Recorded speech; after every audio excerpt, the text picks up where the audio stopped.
Welcome to Chillin' 101. We hope this video helps.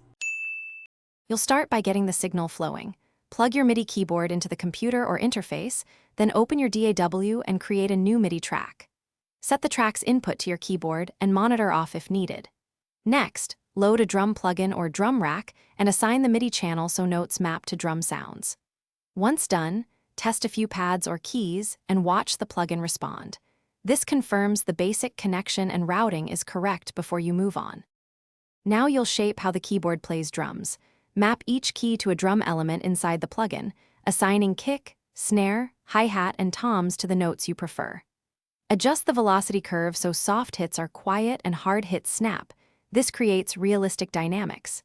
If your controller supports zones or Midi channels, split pads for multiple kits or external modules. Once you finish mapping and velocity tuning, record a short pattern to confirm feel and make micro adjustments. Record a performance and then refine it. Use quantize with low strength or manually edit hits to retain groove and apply swing if desired.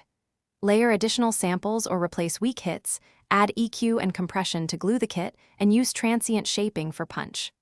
Once done, route your final drum bus for effects and balance. If something goes wrong, check for Midi latency, wrong Midi channel, or plugin input routing. Fix those and re-record a short take to verify the issue is resolved. Thanks for watching. Consider subscribing if we helped you.